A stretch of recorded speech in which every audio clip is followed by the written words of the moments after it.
Қайырлы күн, күндеріңіз сәтті өтсін. Бүгін сіздермен бірге қошан даярлайтын боламыз, яғни қуырылған манты. Өте дәмді болып шығады, ерекше тағам. Жасап көріңіздер, үй іштеріңізді қуантыңыздар. Салмасы осындай мол, іші өте сочный болады. Жасалу жолы өте оңай. Ең алдымен ұнымызды алып, бір жұмыртқамызды жарып аламыз. Бір ас қасық майонезімізді, жарты шай қасық ашытқымызды, 1,5 шай қасық тұзымызды, 3 ас қасық сұйық майымызды қосамыз. Қамырымызды араластырып аламыз. Және де 450 мг мөлшерінде жылы суымызды біртіндеп құя отырып, қамырымызды илеп аламыз.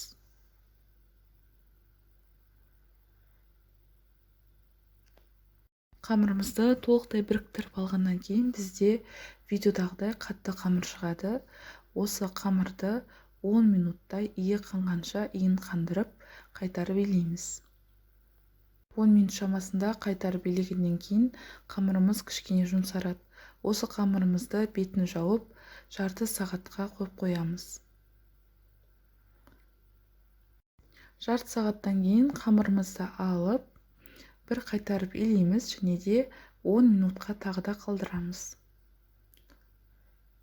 Салмасын дайындап аламыз. Салмасын қалауларыңызға қарай жасасаңыздар болады. Менде бұл жерде капуста, пияз, ішкі май және де тартылған ет. Салмасы сочный болу үшін ең алдымен қара бұршымызды және тұзымызды пияздың үстіне қосамыз. Жақсылап араластырып алып, қалған салманы сосын барып араластырамыз. Салмасын дайындап алғаннан кейін қамырымызды алып, нан тақтайымызда бетін бір басып өтеміз және де видеода көрсетілгендей етіп кесіп аламыз. Барлығын кесіп алғаннан кейін қамырымыздың бір бөлігін алып, видеода көрсетілгендей етіп қолымызбен жаямыз.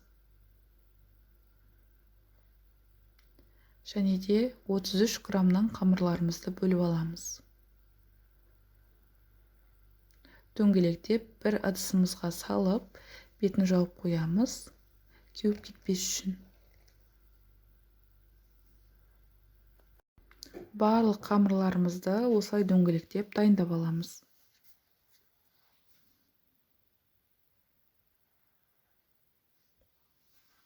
Нан тақтайымызға ұнымызды сеуіп, дөңгелектенген қамырымызды алып, кішкене ғана ұнға маламыз. Өте көп ұн қосудың қажеті жоқ.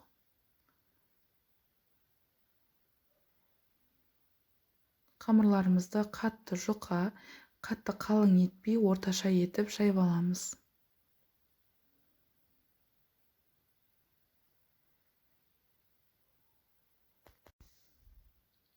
Бір ас қасық мөлшерінде қамырыңыздың көлеміне қарай толтырып салмасын саламыз. Және де видеода көрсетілгендей етіп, біртіндеп бүгіп шығамыз. Арасын жиғып алсаңыз, узоры әдемі болып көрінеді.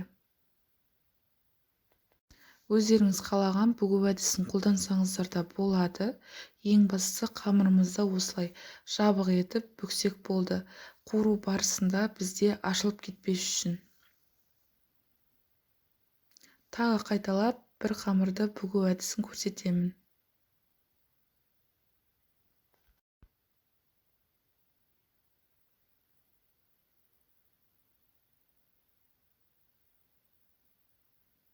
Алдын ала дайындалған мантыларымыз осылай кішкене үлкейеді.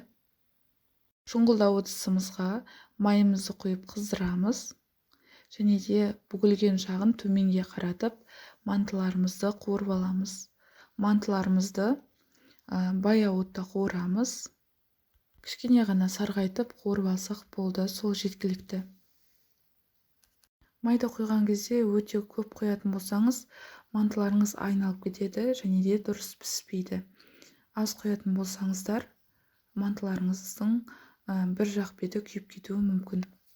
Қуыру кезінде майымыз шашырайды. Фольга жапсаңыздар болады бетіне, немесе осылай ашық күйде жай отта пісіресіздер. егерде қақпағын жабатын болсаңыздар, беті суланып, одан сайын май шашырайды. Манты қазанымызға астын майламай осылай орналастырып аламыз.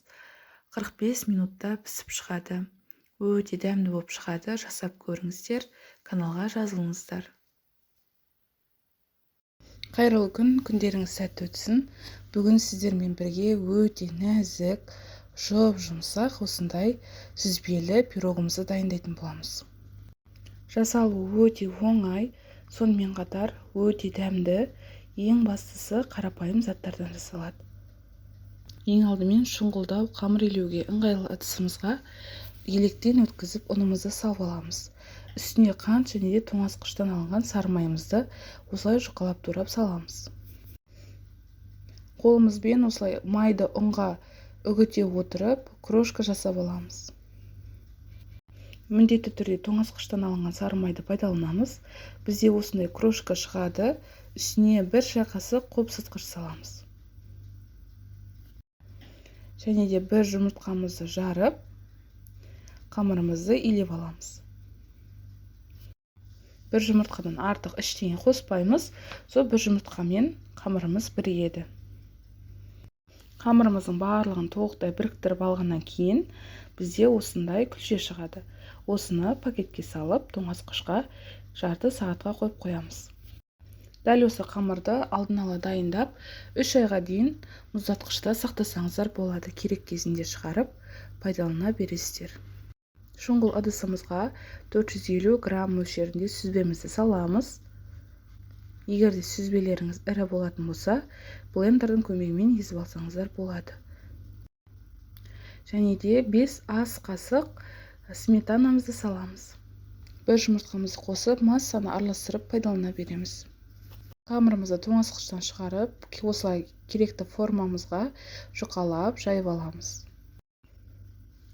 Массамызды бір тегіс етіп, осылай құйып шығамыз. 180 градуста 45 минут жақсылап пісіріп аламыз. Пирогымыз пісіп шыққаннан кейін бірден кеспейміз, ортасы кішкене қату керек.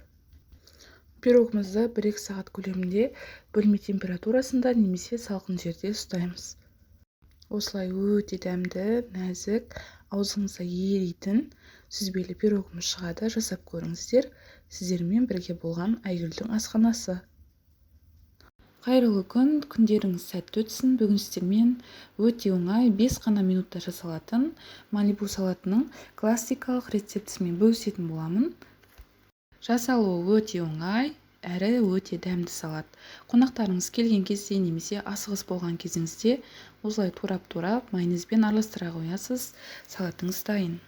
Ең алдымен салат жапырақтарын алып, 4-тен 1 бөлігін видеодағыдай етіп турап аламыз майдалап. 300 грамм шұжығымызды алып, кубиктеп тураймыз. 150 грамм сырымызды алып, онда кубиктеп тураймыз. Егерде салат жапырақтарын ұнатпайтын болсаңыздар, қоспасаңыздар да болады. Ол бізде тек сәндік үшін ғана. 3 қиярымызды алып, онда кубиктеп тураймыз. Қиярларымызды турап болғаннан кейін 3 қызанағымызды алып, оны да 4 бұрыштап тураймыз. Егерде қаласаңыздар, шұжықтың орнына дүкендерде сатылатын ысталған тауықтың етімен немесе тауықтың рулетін қоссаңыздар болады. Ол кезде де салаттарыңыз дәмді болып шығады.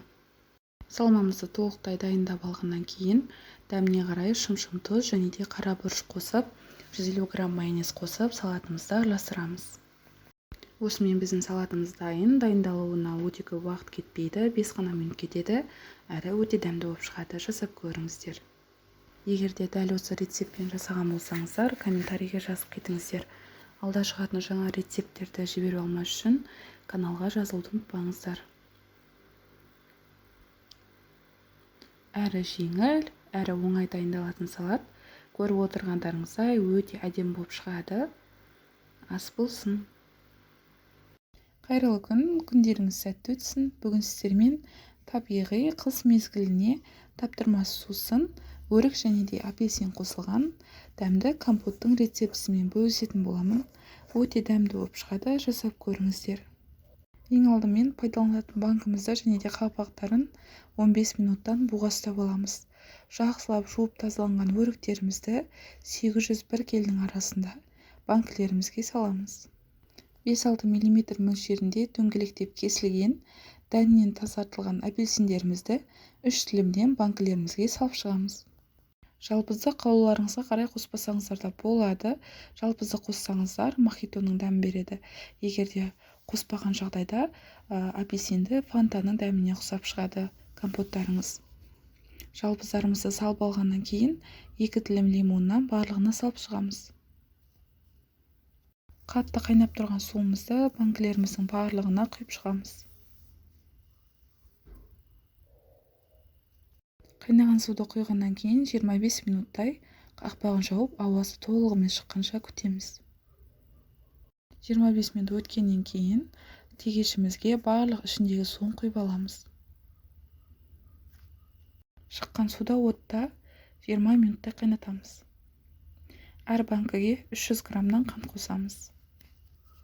Менде 3 литрлік банкілер, сондықтан 300 граммнан барлығына қосып шықтым. Егер де сізде 1 литрлік банкі болса, 100 грамм мөлшерінде есептеп қосасыз. Суымыз 20 минуттай отта тұрып қайнағаннан кейін банкілерімізге қайтадан құйып, аузын мықтап жабамыз. Ішіндегі қанты түбіне шөгіп қалмас үшін осылай видеодағыдай араластырамыз. Және араластыру барысында аузынан суы ағып тұр ма, жақсы жабылған ба бір тексереміз. Компоттарымызды теріс қаратып, одеяломен орап, толықтай суығанша қалдырамыз. Егер де видео ұнаған болса, лайк басып, комментарий жазып қолдап қойыңыздар. Каналға жазылуды ұмытпаңыздар. Ас болсын. Қайырлы күн, күндеріңіз сәтті өтсін. Бүгін сіздермен бірге қыс мезгіліне таптырмас сусын, жеміс-жидектерден мохито дайындайтын боламыз. Өте дәмді болып шығады, жасап көріңіздер. Ең алдымен банкаларымызды 15 минуттан буға ұстаймыз қақпағымен бірге. Қалауларыңызға қарай кез келген жеміс-жидек түрін қолдансаңыздар болады. Мен 2 уыстан барлық банкілеріме сарыөріктен қосып шықтым. Алмаларымды жақсылап жуып алып, ортасын теңдей 4 бөлікке бөліп, жақсылап тазалап, осылай 10 шақты штуктан барлығына қосып шықтым. Лимондарымызды 5-6 мм шамасында етіп кесіп алып, барлығына 2 штуктан қосып шықтым. Және де дәміне ерекше дәм беру үшін апельсинді де қостым. Шамамен 1 шай кесенің көлеміндей қолыммен 2 уыс етіп, осылай шиелерімді салып алдым. Шие қалауларыңызға қарай қоспасаңыздар да болады. Шиені қараөрікпен немесе малинамен алмастырсаңыздар болады. Мохито компотымызға жалбызды міндетті түрде қосамыз. Егер де жалбызды ұнатпайтын болсаңыздар, қоспасаңыздар да болады. Ол кезде кәдімгі компот сияқты болып шығады. Жалбызды өте көп қоспаймыз, 2-3 данадан осылай қосамыз. Қатты қайнап тұрған суымызды барлығына осылай құйып шығамыз. Және бірден қақпағын жауып, 25 минутқа тыңықтырып қоямыз. Бізде ауасы толықтай шығуы керек. 25 минут осылай банкіде суда тұрғаннан кейін суын тегешімізге төгіп аламыз. Және де тегешімізді отта жарты сағаттай қайнатамыз. Сиропын қайнатып жатқан кезде 3 литрлік банкімізге 300 грамм мөлшерінде қантымызды қосамыз. 2 литрлік банкімізге 200 грамм қантымызды қосамыз. Компотты әр 1 литріне 100 граммнан қант қосып отырамыз. Қантымызды қосып дайындап алдық. Сиропымыз бізде қайнап жатыр. Енді осы сиропты жаймендеп құйып шығамыз. Барлық банкілерімізге сиропымызды құйып алғаннан кейін осылай қақпағын жауып, жақсылап аузын жабамыз. Біз қантын бөлек салдық, қанты ерімегендіктен осылай айналдырамыз, және де аузынан су тамып тұр ма, жоқ па, оны көреміз. Банкілерімізді төмен қаратып, жылы жерге 1-2 күнге одеяломен орап қалдырамыз. Ас болсын. Қайырлы күн, күндеріңіз сәтті өтсін. Бүгін сіздермен бірге ассорти компотын бірге дайындайтын боламыз. Өте дәмді болып шығады. Дәл осы рецептпен жасап көріңіздер. Ең алдымен пайдаланатын банкаларымызды және де қақпақтарын 15-20 минуттан жақсылап булап аламыз. Қараөріктерімізді 10-12 данадан қосып шығамын. Қалауларыңызға қарай жеміс-жидектің түрін өзгертсеңіздер болады. Алманды 7-8 штуктан қосып шығамын. Және 1 шай кесе көлемінде шиелерімізді қосып шығамыз. Егер де видео ұнаған болса, лайк басып, комментарий жазып қолдап қойыңыздар. Алда шығатын жаңа рецепттерді жіберіп алмас үшін төмендегі подписаться батырмасын басып, каналға жазылуды ұмытпаңыздар. Сары өрік қосамын. Сары өрік менде ірі емес, майда. Сол себепті 200 грамм мөлшеріне қосамын. Егер де ірі болатын болса, сіздер 5-6 штуктан қоссаңыздар болады. 2 лимон тілімін қосамын. Осылай жіңішкелеп турап, дәндерінен тазартып қосамыз. Барлығын дайындап алғаннан кейін ыстық қайнап тұрған суымызды құйып, банкаларымызды 20-25 минутқа қойып қоямыз. 25 минутта жеміс-жидектердің осылай шырыны шығып, қызыл реңкке бөленеді. Осы суды тегешке құйып аламыз. Мен өзінің суын пайдаланамын. 1 литр банкеге 100 грамм мөлшерінде қант қосатын боламыз. Мен 3 литрлік банкілерді қолданып жатырмын, яғни 300 граммнан 5 рет салып шығамын. Қантымыз түбінде шөгіп қалмас үшін жақсылап араластырып 15 минут қайнатамыз, және де 1 немесе 1,5 литр үстіне су құямыз. Қайнау барысында осы суымыз кішкене азаяды. Банкаларымызға қайнаған сироптарымызды барлығына толықтай құйып шығамыз. Банкаларымыздың аузын мықтап жабамыз, және де жапқаннан кейін су ағып тұр ма, ағып тұрған жоқ па тексересіздер. Егер де қантты мен сияқты сиропқа құймай, банкының өзіне құйсаңыздар да болады. Ол кезде банканы осылай араластырып жібересіздер, және де су ағып тұр ма, ақпай тұр ма, осылай бір тексеріп аласыздар. Менде қантымыз сиропта толығымен ерігендіктен банканы төмен қаратпай осылай қоя беремін. Банкаларымыз өзінің ыстығымен жарылып кетпес үшін 1-2 күнге одеяломен орап қалдырамыз. Осындай дәмді бізде компоттар шығады. Жасап көріңіздер, каналға жазылыңыздар. Ас болсын. Қайырлы күн. Бүгін сіздермен шығыс тәттісін даярлайтын боламыз. Жасалуы өте оңай. Бірақ та дәмі өте керемет болып шығады. Дәмі кішкене пахлаваға ұқсайды. Осылай жасап, қамырын салмасын салып, пешке сала саласыздар. Болды, ешқандай қиындығы жоқ. Ең алдымен ұнымызды алып, 150 грамм сары майымызды салып, қолымызбен осылай ұнымызбен малып, песочка жасап аламыз. 60 грамм қантымызды және де 1 шай қасық қопсықышымызды қосамыз.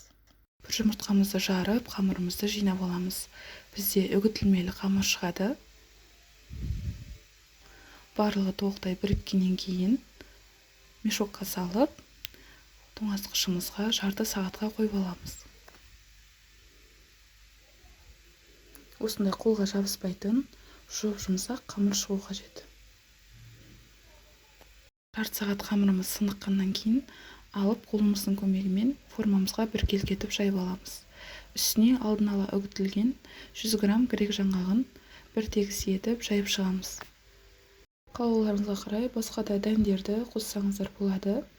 Мен 100 грамм мейіз қосып, екеуін жақсылап араластырып, бетіне 350 грамм мөлшерінде қоюлатылған сүтімізді құйып, 180 градусқа 35 минутқа пісіруге жіберемін.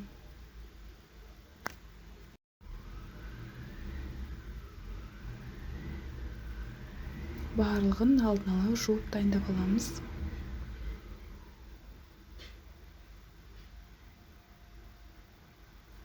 Керекті заттардың граммдарын описаниеге жазып кетемін.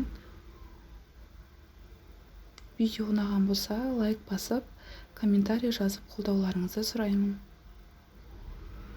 Қоюлатылған сүтімізді бір тегіс етіп, бетіне құйып шығамыз, және де пешке жібереміз.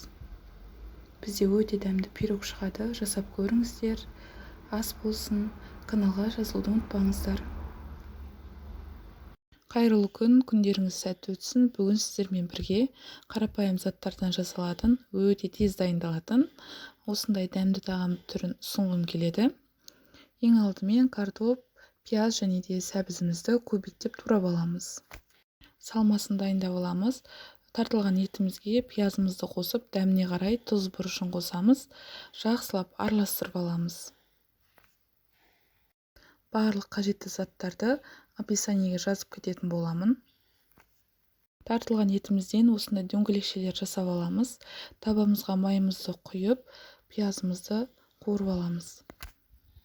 Пиязды қуырып алғаннан кейін үстіне картофымызды және сәбізімізді салып, жақсылап араластырып, бетін жауып 5 минуттай отта ұстаймыз. Дәміне қарай паприка, қарабұрыш, тұз және де дәмдеуіш қолдандым. Қалауларыңызға қарай томат қоссаңыздар болады. Мен томатты паприкамен алмастырдым. Араластырып алғаннан кейін үстіне 600 мг суымызды құямыз. Макаронның ішіне фаршымызды осылай салып, табамызға қойып шығамыз. Бетіне туралған 2 сарымсағымызды салып, бетін жауып жарты сағатқа қалдырамыз. Бізде асымыз дайын болды. Өте дәмді болып шығады, жасап көріңіздер. Каналға жазылуды ұмытпаңыздар. Ас болсын. Қайырлы күн, күндеріңіз сәтті өтсін. Бүгін сіздермен бірге қошан даярлайтын боламыз, яғни қуырылған манты. Өте дәмді болып шығады, ерекше тағам, жасап көріңіздер. Үй іштеріңізді қуантыңыздар. Салмасы осындай мол, іші өте сочный болады. Жасалу жолы өте оңай. Ең алдымен ұнымызды алып, бір жұмыртқамызды жарып аламыз. Біраз қасық майонезімізді, жарты шай қасық аштығымызды, 1,5 шай қасық тұзымызды, 3 ас қасық сұйық майымызды қосамыз. Қамырымызды араластырып аламыз. Және де 450 мг мөлшерінде жылы суымызды біртіндеп құя отырып, қамырымызды елеп аламыз.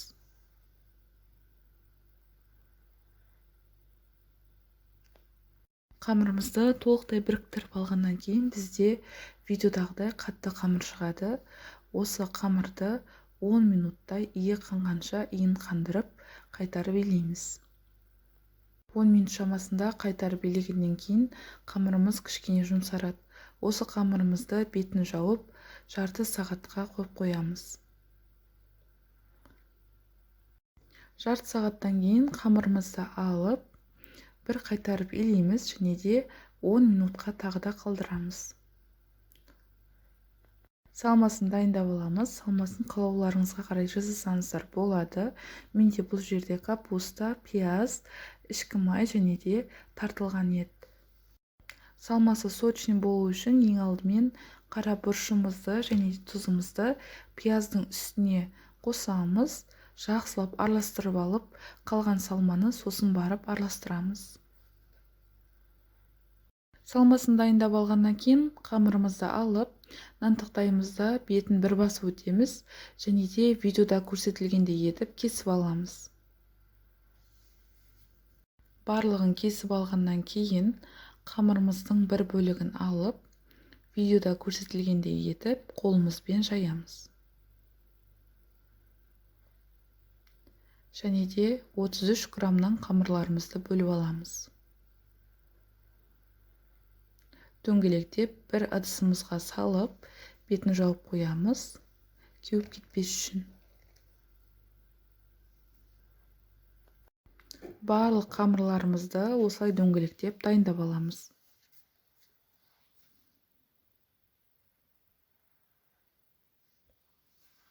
Нан тақтайымызға ұнымызды сеуіп, дөңгелектенген қамырымызды алып, кішкене ғана ұнға маламыз.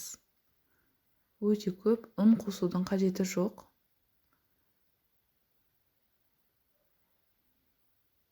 Қамырларымызды қатты жұқа, қатты қалың етпей, орташа етіп жайып аламыз.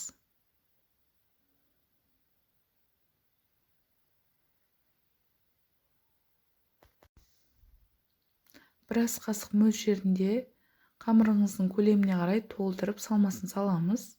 Және де видеода көрсетілгендей етіп, біртіндеп бүгіп шығамыз.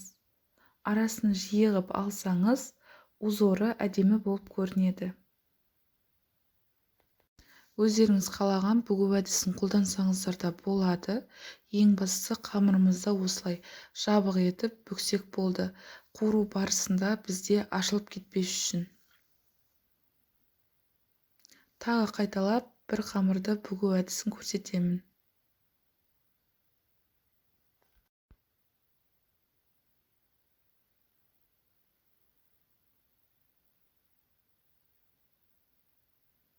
Алдын ала дайындалған мантыларымыз осылай кішкене үлкейеді. Шұңғылдау ыдысымызға майымызды құйып қыздырамыз. Және де бүгілген жағын төменге қаратып, мантыларымызды қуырып аламыз. Мантыларымызды баяу отта қуырамыз. Кішкене ғана сарғайтып қуырып алсақ болды, сол жеткілікті. Майды құйған кезде өте көп құятын болсаңыз, мантыларыңыз айналып кетеді және де дұрыс піспейді. Аз құятын болсаңыздар, мантыларыңыздың бір жақ беті күйіп кетуі мүмкін. Қуыру кезінде майымыз шашырайды. Фольга жапсаңыздар болады бетіне, немесе осылай ашық күйде жай отта пісіресіздер. Егер де қақпағын жабатын болсаңыздар, беті суланып, одан сайын май шашырайды. Манты қазанымызға астын майламай осылай орналастырып аламыз. 45 минутта пісіп шығады. Өте дәмді болып шығады. Жасап көріңіздер, каналға жазылыңыздар. Қайырлы күн, күндеріңіз сәтті өтсін. Бүгін сіздермен бірге үлкен көлемде осындай сметанник пирогын пісіретін боламыз. Бұл үлкен көлемдегі пирогты мерекелік дастархандарға және қонақ келген кезде бірден пісірсеңіздер, өздеріңіздің уақыттарыңызды үнемдеуге өте ыңғайлы. Ең алдымен електен өткізілген жоғары сұрыптағы ұнымызды салып аламыз. Тоңазытқыштан алынған сары майымызды осылай майдалап турап, қолымыздың көмегімен песочка жасаймыз. Қолымыздың көмегімен осылай барлығын үгітіп аламыз. Бізде видеодағыдай осындай үгітінді крошка шығуы тиіс. Енді қантымызды саламыз. Қамыр қопсытқыш саламыз. 3 жұмыртқамызды жарып, қамырымызды біркелкі, бір тегіс қамыр болғанша біріктіріп илеп аламыз. Қамырымызды біріктіріп илеп алғаннан кейін мешокқа саламыз және де жарты сағатқа тоңазытқышқа салып қоямыз. Егер де асығыс болған жағдайда қамырды бірден пайдалансаңыздар болады, бірақ қолға жабысқақ болып, кішкене уақыттарыңызды алады. Қамырымызды тынықтырып қойдық, енді ортасына салмасын дайындаймыз. Шұңғыл ыдысымызға қаймағымызды, қантымызды, шөгері крахмалын және де жұмыртқамызды салып, барлығы біркелкі болғанша ғана аз уақыт араластырамыз. Барлығын араластырып дайындап аламыз. Енді тоңазытқыштан қамырымызды алып, тапамызға қамырымызды жаймендеп, тапаның формасымен жайып шығамыз. Мен әсел пештің формасын пайдаландым. Өстіп бірден үлкен пирогты бірден пісіріп аламыз. Қамырымыздың барлығын біркелкі жұқа етіп жайып алғаннан кейін үстіне салмасын құямыз. Алдын ала қыздырылған пешімізде 45 минут 180 градуста пісіріп аламыз. Өте дәмді болып шығады, жасап көріңіздер. Алдағы уақытта үлкен пирогтардың бірнеше түрлерін шығаратын боламын. Егер де видео ұнаған болса, лайк басып, комментарий жазып қойыңыздар. Сіздермен бірге болған Айгүлдің асханасы. Ас болсын. Қайырлы күн, күндеріңіз сәтті өтсін. Бүгін сіздермен бірге өте дәмді, өте жұмсақ, нәзік, бар-жоғы 3 ғана заттан жасалатын осындай сүзбелі печеньелер дайындайтын боламыз. Ең алдымен шұңғыл ыдысымызға сүзбемізді саламыз. Сүзбеміз қатты ірі болмау керек. Енді үстіне бөлме температурасындағы сары майымызды саламыз. Қантымызды қосып, жақсылап қамырымызды араластырып аламыз. Егер де блендер болған жағдайда, блендермен езіп алсаңыздар болады. Мен вилканың көмегімен, менің сүзбем майда болғандықтан, жақсылап араластырып алдым. 1 шай қасық көлемінде қопсытқыш қосамыз. Қопсытқышымызды қосып алғаннан кейін, ұнымызды қосып, қамырымызды илейміз. Қамырымыз бізде осылай бірігуі қажет. Кішкене қолға жабысады. Тақтайымызға астыңғы бөлігіне ұн сеуіп, қамырымыздың екі бетін аунатып аламыз. Екі бетін аунатып алғаннан кейін жаймен деп қамырымызды жайып бастаймыз. Қамырымыз қатты жұқа немесе қатты қалың қылмаймыз. 2 мм шамасында етіп, орташа қалыңдықта жайып аламыз. Барлығын жайып алғаннан кейін дөңгелек формамыздың көмегімен қамырларымыздың барлығын кесіп шығамыз. Барлығын осылай дөңгелек формалар жасап алғаннан кейін қалған қамырымызды тағы да біріктіріп күлше жасап, оны да тағы да осылай жайып, печеньелер жасайтын боламыз. Тарелкамызге аунатуға осылай қантты салып аламыз. Енді біртіндеп осылай печеньелерімізді екі бетін жаймендеп аунатамыз.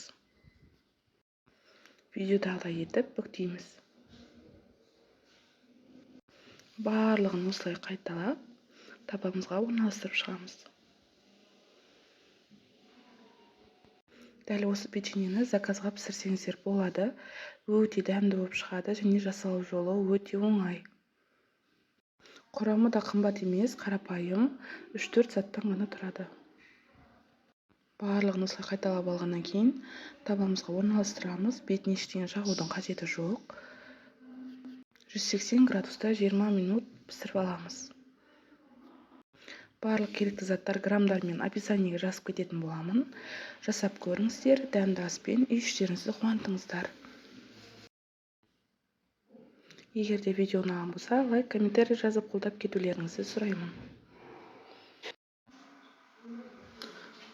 Аз ғана заттан дайындалса да өте дәмді болып шығады. Сонымен қатар жасалу жолы да өте оңай. Ортасы осылай толығымен пісіп шығады. Жасап көріңіздер. Ас болсын. Қайырлы күн, күндеріңіз сәтті өтсін. Бүгін сіздермен бірге осындай өте дәмді, жұп-жұмсақ, ерекше сүзбенің дәмімен өте қарапайым заттардан жасалатын сүзбелі печеньелер дайындайтын боламыз.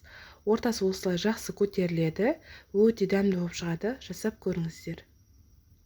Ең алдымен ыдысымызға сүзбемізді салып аламыз.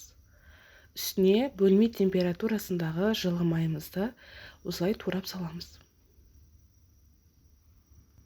Вилканың көмегімен жақсылап езіп аламыз. Егер де блендер болған жағдайда, блендермен езіп алсаңыздар да болады. Сүзбені таңдаған кезде, сүзбенің құрғақ түрін, сонымен қатар майдалау түрін таңдасаңыздар жақсы. Барлығын жақсылап езіп алдық. 1 шай қасық қопсытқыш, шамамен 5 грамм мөлшерінде саламыз. 180 грамм ұн қосамыз, соны 3 бөлікке бөле отырып, осылай қамырымызға бірте-бірте қосамыз. Егер де сүзбелеріңіз сулы, ылғалды болатын болса, оның одан да көп кетуі мүмкін. Бізде бір тегіс, сәл ғана қолға жабысатын қамыр шығу керек. Ұнды қамырға осылай видеодағыдай 170-180 грамм мөлшерінде неғұрлым аз қосатын болсаңыздар, сүзбенің дәмі печеньелеріңізден өте ерекше дәмді болып шығып тұрады. Қамырымызды барлығын осылай біріктіріп аламыз. Енді осы қамырды үстелдің үстіне 2 бөлікке бөліп, жұқалау шамамен 2 мм-дей етіп жайып аламыз. Осылай үстелдің үстіне 2 бөлікке бөліп аламыз. Бір бөлігін жұқалап жайамыз. Қатты қалың немесе қатты жұқа қылмаймыз. Қатты қалың болатын болса, ортасы піспей қалуы мүмкін. Қамырымыз бізде кішкене жабысқақ болғандықтан, қатты үстелге жабысып қалмас үшін 2 бетін ұнға аунатып аламыз. Барлық керекті заттардың мөлшерін описаниеге жазып кететін боламын. Міндетті түрде жасап көріңіздер. Өте қарапайым, оңай дайындалады және де көп затты қажет етпейді.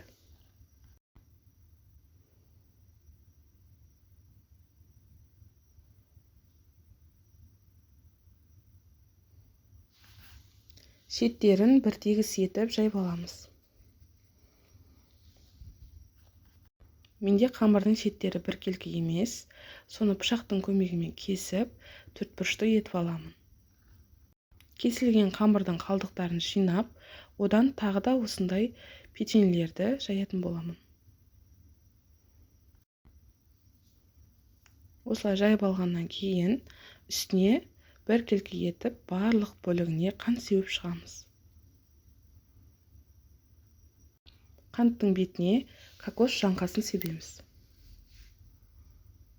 Егерде кокос жаңқасы үйде болмаған кезде қант сеуіп орай салсаңыздар болады. Бірақ дәл осы кокос жаңқасымен бірге ерекше дәм береді. Барлығын осылай сеуіп алғаннан кейін шетінен бастап жаймендеп ораймыз. Қатты бос немесе қатты қылмаймыз. Қатты қылсақ орта жағы піспей қалады. Барлығын жаймендеп осылай орап аламыз. Барлығын орап алғаннан кейін өзіңізге керекті формада, ұнайтын формада печеньелерімізді кесеміз. Мен осындай ирек пышақты пайдаландым. Екі ұшы осылай әдемі болып көріну үшін. Қалған қамырларымызды да осылай жайып, қант кокос сеуіп орап, осылай керекті формамызда кесіп, барлығын противенге салып аламыз. Бетіне ештеңе жағудың қажеті жоқ, өзі қызарады. 170-180 градуста 20 минутта пісіп шығады. Өте дәмді болып шығады, жасап көріңіздер. Сіздерге ұнайтынына сенімдімін. Видео ұнаған болса, лайк, комментарий жазып кетіңіздер. Менің каналымда сіздерге ұнайтын басқа да көптеген рецепттер бар. Егер дәл осы рецептпен жасап көрген болсаңыз, комментарийге жаза кетіңіз. Ас болсын. Қайырлы күн, күндеріңіз сәтті өтсін. Бүгін сіздермен бірге осындай дәмді, жұмсақ болып шығатын, өте жақсы көтерілетін, дәрумендерге толы, ең бастысы калориясы аз нан дайындайтын боламыз. Өте дәмді болып шығатын соншалық, бұл нан бірден желініп кетеді. Шұңғыл ыдысымызға жылы сүтімізді, жылы суымызды және де бал қосамыз. 2 шай қасық тұз және де аштығымызды қосып, барлығы біркелкі болғанша, балымыз ерігенше жақсылап араластырамыз. Барлық заттардың мөлшерін төменге описаниеге қалдырып кетемін. Қолданатын сүтіңізде суыңызда жылы болу керек, әйтпесе аштығыңыз пісіп кетеді.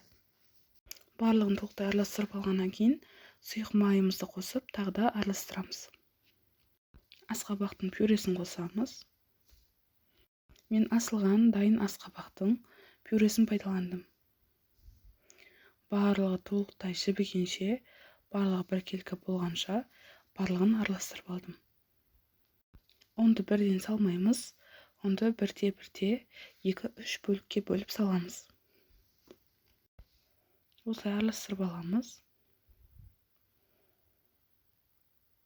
Және де қалған бөлігін саламыз. Қолымыздың көмегімен ұнымыз толықтай біріккенше қамырымызды илеп аламыз. Қамырымыз қатты болып қалмау керек. Осындай ылғалды қамыр шығады. Видеодағыдай кішкене су құйып, осылай бетін кішкене басырып қоямыз. Осы қамырымызды бетін жауып 2 сағатқа жылы жерге қалдырамыз. 1 сағаттан кейін жылы суды ыдысымызға құйып алып, қайтарып илейміз. 2 рет қайтарып илесеңіздер жеткілікті. Қайтарып илегеннен кейін көлемі осылай басылып қалады. Тағы да бетін жауып 1 сағатқа қалдырамыз. Қамырымыз осылай көтеріледі. Пешімізді алдын ала қыздырып қоямыз. Осылай әсел пештің формаларын барлық бөлігін майлап, нанымызды 2 бөлікке бөліп, жұқалап осылай жайып аламыз. Пешімізге бірден салмаймыз, 20 минут көтерілуге қалдырамыз. 200 градуста 40 минутта пісіп шығады. Өте дәмді, жұмсақ, булочка сияқты болып пісіп шығады. Жасап көріңіздер, сіздерге үй іштеріңізге ұнайтынына сенімдімін. Асқабақтың дәмі наннан тіпті сезілмейді, тек сарғыш түс беріп тұрады.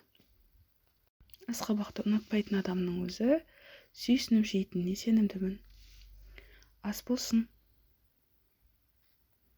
Қайырлы күн, күндеріңіз сәтті өтсін. Бүгін сіздермен бірге осындай стакандағы дәмді десерттерді дайындайтын боламыз. Кез келген мерекелік дастарханның сәні болатынына сенімдімін. Бұл десерттер бір жасағаннан өте дәмді болып шығады. Ең алдымен корждарын дайындап аламыз. Біз осындай 3 жұмыртқаны жарып, жақсылап араластырамыз. Миксермен араластырсаңыздар да болады. Осылай жұмыртқамызды біркелкі болғанша араластырамыз.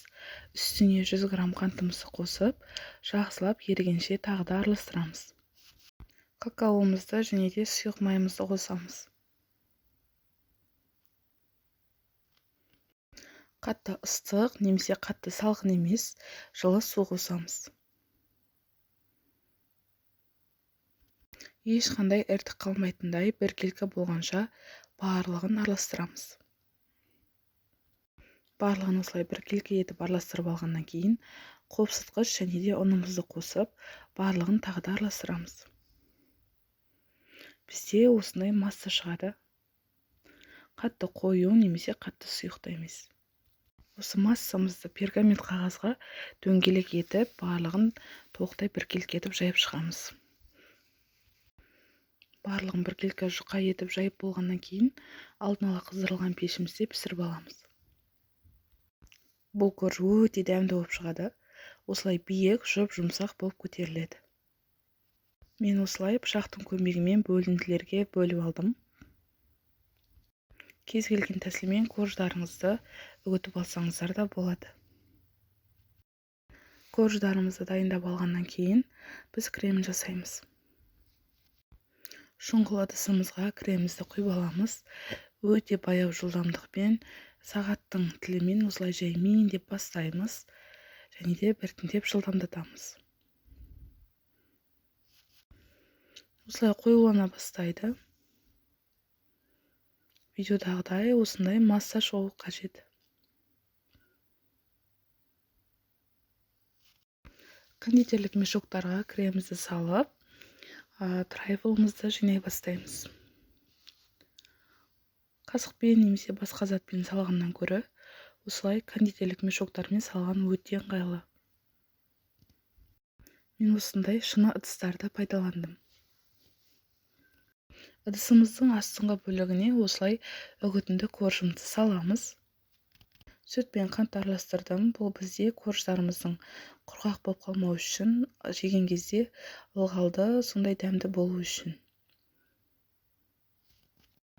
Кремімізді жұқалап жағып шығамыз. Тағы да коржымызды саламыз. Корждарды ылғалды, осындай нәзік ету үшін сүт пен қант, видеодағыдай, немесе шекер мен қант, немесе какао мен сүт сияқты пропиткаларды пайдалансаңыздар болады. Егерде ұнатпасаңыздар, қоспасаңыздар да болады. Ең үстіңгі бетіне мен осы корждардың үгітінділерімен сәндедім. Қалауларыңызға қарай кез келген жеміс-жидек немесе тәтті конфеттерді қойсаңыздар болады. Осымен шоколадты трайфлдарымыз дайын болды. Енді қызыл мақпал десертін жасайтын боламыз. 3 жұмыртқамызды біркелкі болғанша араластырып, сұйық майымызды және де бояғышымызды қостық. Жылы суымызды қосып, барлығын біркелкі болғанша араластырамыз.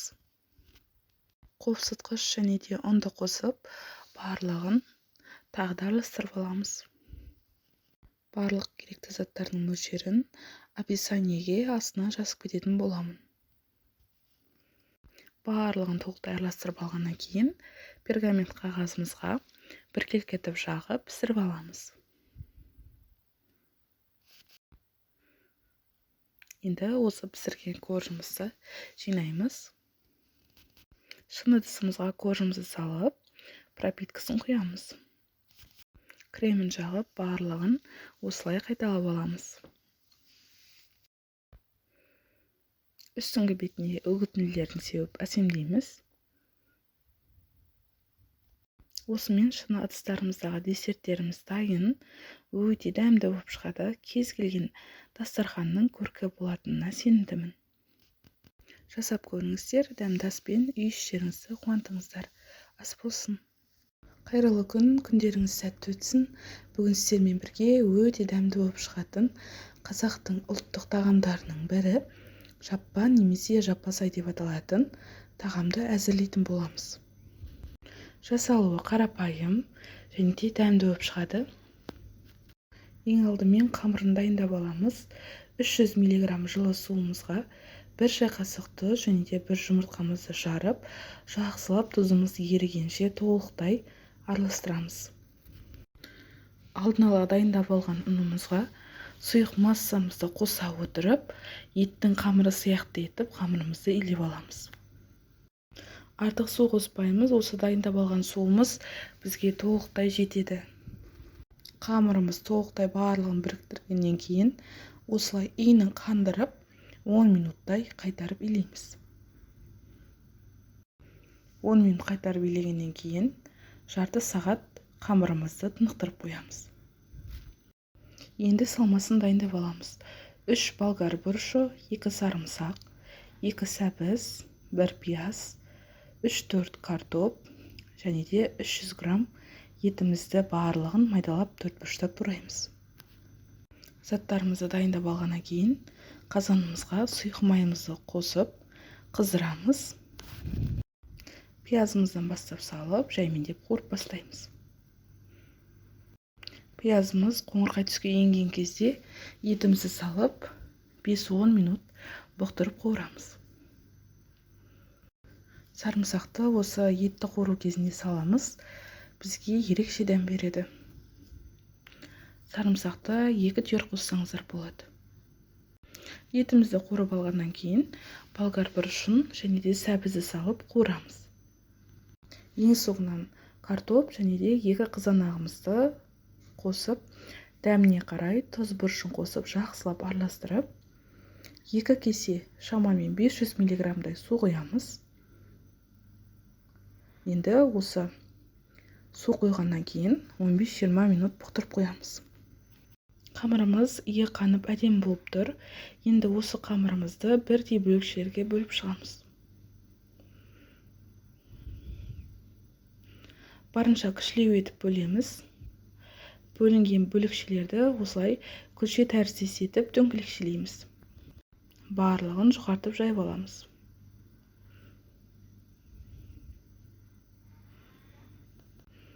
Бізде 15 минут бұқтырылды. Су моншасына сарымайды осылай ертіп алдым. Қамырымыздың ортаңғы бөліктеріне жағып шығамын.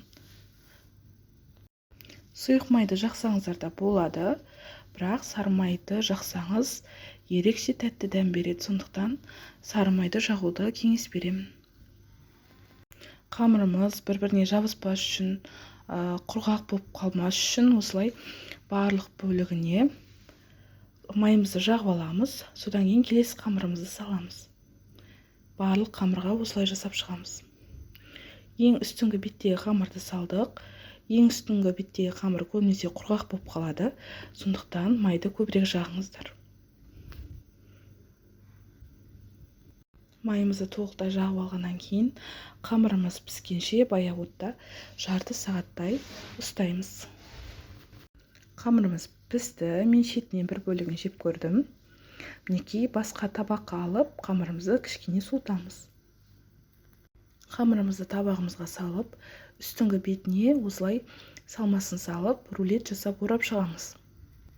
Барлығын орап алғаннан кейін қалған салманы бетіне салып шықтым. Өте дәмді болып шығады. Қалауларыңызға қарай қаймақ немесе майонез қолдансаңыздар болады. Ас болсын. Қайырлы күн, күндеріңіз сәтті өтсін. Бүгін сіздермен бірге тауық етін пеште жұмсақ, дәмді, өте нәзік етіп пісіретін боламыз. Ол үшін шұңғыл ыдысымызға майонез, кетчуп, сұйық майымызды, күштен өткізілген сарымсақ, паприка, қара бұрыш және де тұзды салып, жарты лимонның суын жақсылап сығамыз. Лимонның шырынын жақсылап сығып алғаннан кейін барлығын жақсылап араластырамыз. Барлығын араластырып алдық. Енді 2 ас қасық соя тұздығын қосамыз. Барлығын біркелкі болғанша араластырамыз. Сонымен біздің соусымыз дайын болады. Дайын болған соусты бірден қолдана береміз. Алдын ала жуып тазаланған тауық етіне құрғатып аламыз. Осылай етті қалың жерлеріне осындай тілекшелер жасаймын. Қалауыңызға қарай осылай соусты құйып шығамыз. Барлық жеріне толық сіңу үшін ішкі бетіне де осылай қолымыздың көмегімен жақсылап ысқылаймыз. Тауығымызды кемі жарты сағатқа немесе 1 сағатқа маринадқа қалдырамыз. Картопты және де сәбізді қолдандым. Картопты осындай бөлікшелерге бөліп алдым. Қалған соусты картопқа құйып, жарты сағаттай қойып қоямыз. Жарты сағаттан кейін картоптарымызды табамызға орналастырамыз. Және де қалауларыңызға қарай болгар бұрышы немесе қызанақты қолдансаңыздар болады. Ең жоғарғы бетіне тауығымызды қойып, 190 градуста 1 сағат пісіріп аламыз. Өте дәмді, жұмсақ болып шығады. Ас болсын, жасап көріңіздер.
Қайырлы күн, күндеріңіз сәтті өтсін. Бүгін сіздермен бірге өте тез дайындалатын әрі дәмді баялдыдан тіске басар дайындайтын боламыз.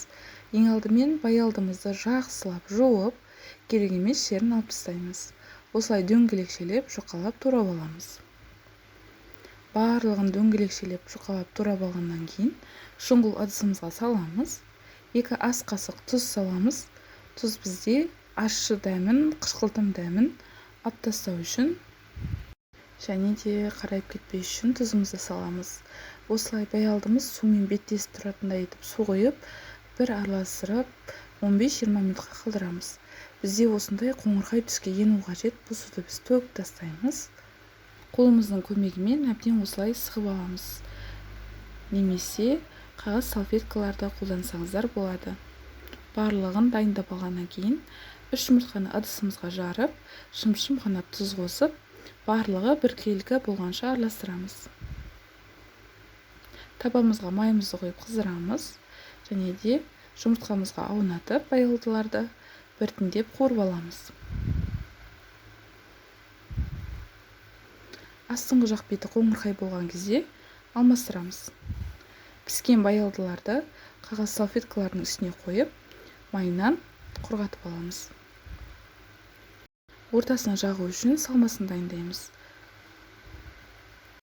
Сарымсақтарымызды алып, өте майдалап тураймыз. Үккіштен өткізсеңіздер де болады. Әсемдік ретінде аскөкті майдалап турап қостым. Үстіне 70 грамм майонез салып, жақсылап араластырамыз. Егер де майонезді ұнатпайтын болсаңыз, 30% қаймақ қоссаңыздар болады. Қызанақтарымызды осылай турап аламыз. Баялдымызды алып, үстіне соусымызды жағамыз. Қызанақты қойып, тағы да соусымызды жағып шығамыз. Үстіне қайта баялды қоямыз. Біздің тіске басарымыз осымен дайын. Барлығын осылай жасап шығасыздар. Ас болсын. Қайырлы күн, күндеріңіз сәтті өтсін. Бүгін сіздермен өте дәмді болып шығатын, тез жасалатын осындай казан кебаб жасайтын боламыз. Барлық керекті заттардың мөлшерін видеоның астына описаниеге жазып кететін боламын. Егер де видео ұнаған болса, лайк басып, комментарий жазып қолдап қойыңыздар. Алда шығатын жаңа рецепттерді жіберіп алмас үшін каналға жазылып қойыңыздар. Ең алдымен 1 килограмм картоптарымызды жақсылап аршып, жуып, тазалап алдым. Енді табамызға аз ғана майымызды құйып, сырты сарғыш болғанша қуырып аламыз. Кішкене ғана қара бұрыш және де 1 ас қасықтай паприка қосамыз, бізге сыртына қызыл рең беру үшін. Картоптарымыздың сырты осындай қоңырқай түске, сарғыш түске енгенше жақсылап қуырамыз және де табағымызға бөлек салып аламыз. Осы майымызға турап алған, дайындап алған қабырғаларымызды және де еттерімізді салып қуырамыз.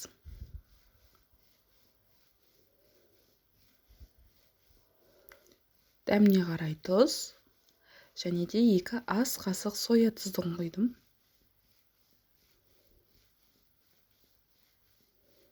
Соя тұздығын құйғаннан кейін 10 минуттай етімізді бұтырып қоямыз. Соя тұздығы өздеріңіздің қалауларыңызға қарай қоспасаңыздар да болады. 10-15 минут еттеріміз бұқтырылғаннан кейін алдын ала қуырып дайындап алған картоптарымызды бетіне салып шығамыз. Картоптарымыздың барлығын орналастырып алғаннан кейін 200 мг мөлшерінде суымызды құямыз. Суды егерде өлшеп құйсаңыздар, картоптарыңыз езіліп кетпейді және де формасын жақсы сақтайды. Қақпағын жауып 25 минутқа бұқтыруға қалдырамыз. Тез дайын болатын және де өте дәмді тағам, жасап көріңіздер. Піскеннен кейін табақтарымызға бірінші картоптарымызды орналастырып аламыз және де үстіне еттерімізді салып шығамыз. Қалауларыңызға қарай пиязбен, көк шөптермен, укроппен әсемдесеңіздер болады. Өте дәмді болып шығады. Жасап көріңіздер. Видео ұнаған болса, каналға жазылып кетіңіздер. Ас болсын. Қайырлы күн, күндеріңіз сәтті өтсін. Бүгін сіздермен ең дәмді әрі ең оңай жасалатын шоколадты пирогтың рецептісімен бөлісетін боламын. Миксерсіз дайындалады. Ортасы осындай нәп-нәзік, жұмсақ болып шығады. Жасап көріңіздер. Ең алдымен ыдысымызға ұнымызды салып аламыз. Ұнымызды міндетті түрде електен өткіземіз. Үстіне қантты және де какаоны өлшеп саламыз. Жарты шай қасық қатты толтырмай тұз қосамыз. Енді барлық құрғақ ингредиенттерді жақсылап біркелкі болғанша араластырып аламыз. Толықтай араласқаннан кейін үстіне сұйық майымызды құямыз. 3 жұмыртқамызды жарамыз. Жұмыртқа бізде S1 немесе S0 категориялы болғаны дұрыс. Сүтімізді құямыз. Сүтіміздің температурасы бізде маңызды емес. Сіздер салқын сүтті қолданғанның өзінде пирогтарыңыз жақсы болып шығады. 2 шай қасық қопсытқыш салып, 1 шай қасық 6% уксус құямыз. Уксусты дәл осы 6 немесе 9% қолданғандарыңыз дұрыс. Барлығын іртік қалдырмай, осылай массаңыз бір тегіс болғанша араластырамыз.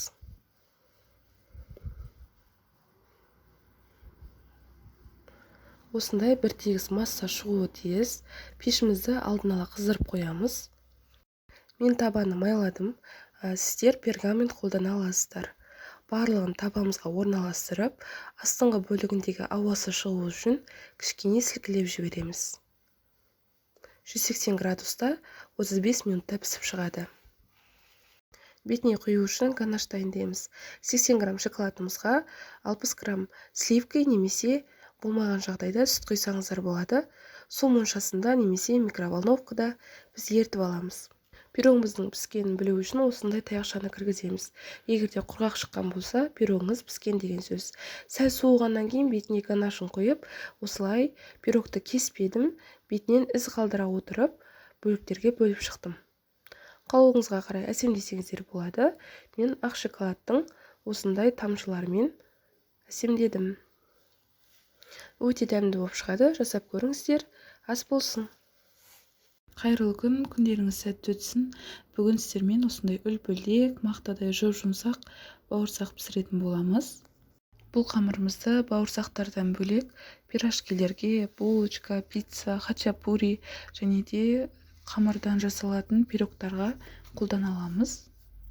Қамырын дайындау үшін бізге 650 грамм ұн, 1,5 шай қасық тұз, 1,5 шай қасық ашытқы, 3 ас қасық сұйық май,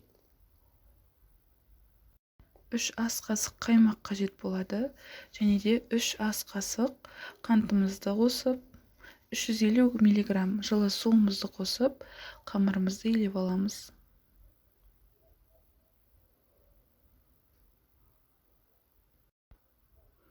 Қамырымызды илеп алғаннан кейін 5 минуттай қайтарып илейміз.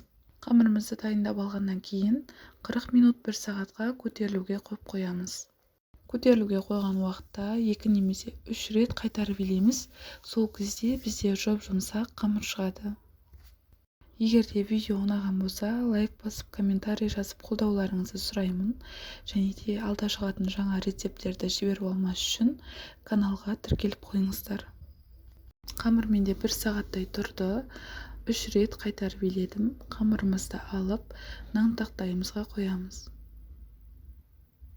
Қамырымызға аз-маз ұнымызды себелеп, өзімізге керекті мөлшерге бөліп аламыз. Оларды күлшелеп, өзімізге керекті бөлігін алып қаламыз. Қамырларымызды бауырсаққа жайғандай, қатты қалың немесе жұқа қылмай, орташа қалыңдықта жайып аламыз. Сіз егерде пицца, пирожки немесе хачапури сияқты басқа пісірмелерге қолданатын болсаңыздар, өздеріңіз формаға келтіріп алсаңыздар болады. Барлық пісірмелер осы қамырдан жақсы болып шығады. Мен бұл қамырды бауырсақ пісіруге пайдаландым. Алдын ала дайындап, қатырып қойсаңыздар да 3 айға дейін жарай береді. Майымыз толықтай қызғаннан кейін осы бауырсақтарымызды салып, екі жақ беті әбден қызарғанша пісіріп аламыз.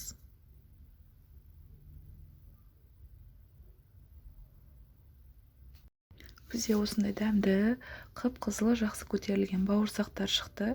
Егерде осы рецепті қолданған болсаңыздар, комментарийге жазып кетіңіздер. Ас болсын.